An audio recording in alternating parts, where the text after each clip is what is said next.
You have taken a class online before? I have. I've taken Anatomy 101 online, and I've taken Medical Billing and Insurance online. Okay, tell me your experience. Very frustrating. Anatomy was a big book with a lot of information going into a lot of detail, and we were doing 2 to 3 chapters a week. And basically, we had to read the book and then take a test.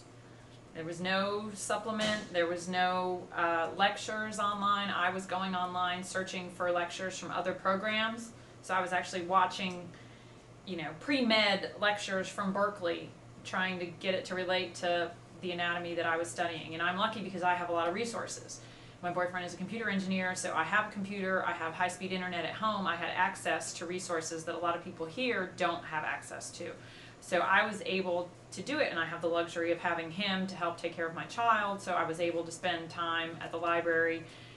I mean, I spent so much time on that class. I mean, I spent easily 3 times as much time on that class as I did on my other classes where I had an actual teacher providing interaction and providing a framework of what we were trying to learn and how things related. So what you are saying here, there was no interaction in the classroom whatsoever. No.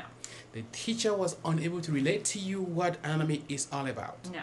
She said she was open to our questions, but by the time I emailed her and she emailed me back and I checked my email, I mean, I could Google it.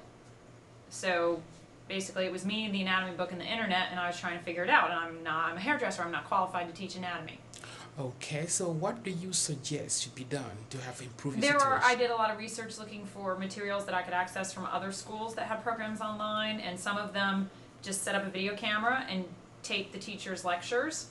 And then each week as you go through the different units, you watch a teacher's lecture. I mean, there's a lot of things you can do online very simply with animations, interactive animations. I found another program that had quizzes for like anatomy especially. It's something easy where you can have fill in the blanks for the cranial nerves or the muscles or the bones or parts of the heart or the lungs or other systems, where you have interactive things where you're looking at pictures for people that are visual learners or kinetic learners that can do more interaction than just reading the words on a page in a book.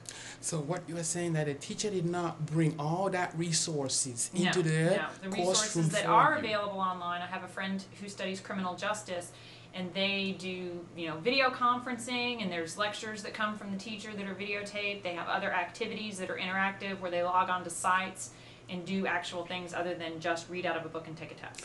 Very good. So you suggest that the teacher should be able to do videotape their actual they should either class videotape their lectures or have some sort of interactive animation and online, make it available for all the students to view it. That would be much better. Very good. But I do think that online classes are important to have because there are a lot of people that have children or work schedules and need the access to them. But the structure right now in Angel, where you're just you have a book, maybe a PowerPoint, and tests, is not adequate. You mean you are forced to do a class online in a situation where you cannot help yourself. However, you are being ripped off by the money you actually paid and not getting the materials. Sure. So we have to get together and make all the administrators aware of the fact that they are taking the money, but the resources are not there, and they have to do something about this. I agree, and they're sending students out into the workplace unprepared. Unprepared, because they don't have a choice when they have the class online. So we need to do better.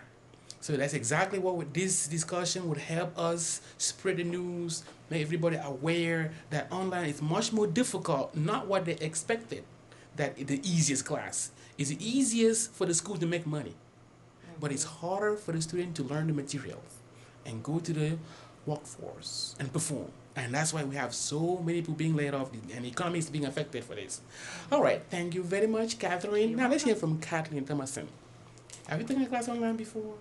Well, yes. I did my master's degree online, and my experience was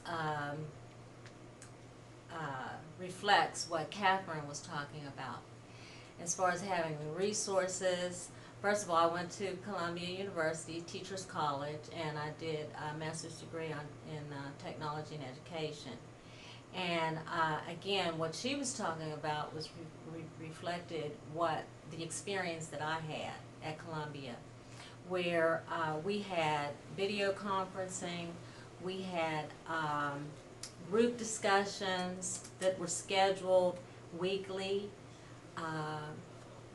The we had, it was an opportunity where even though with the online, first of all, you do feel like you're by yourself. That was my first experience.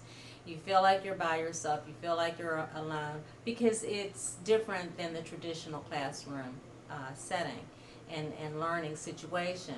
So you have to get used to that. And but the resources do need to be available.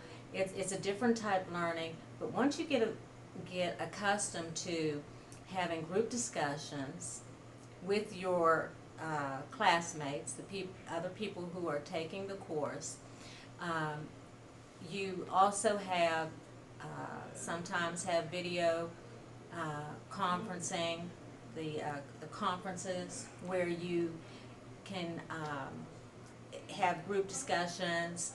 These were all scheduled conferences and discussions that we would have that were directly related to the assignments. We would have an assignment and then we would have discussion.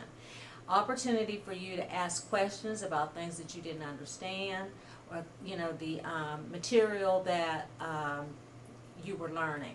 So you are suggesting that we have to make it a part of the curriculum, that the instructor schedule a regular conferencing. Exactly. At least once a week. Exactly. Instructor schedule interaction with the student using a chat line, Yes. or using some kind of blackboard where everybody can interact together as a group. And then when that is done, you think that that's going to help? I think that that's paramount.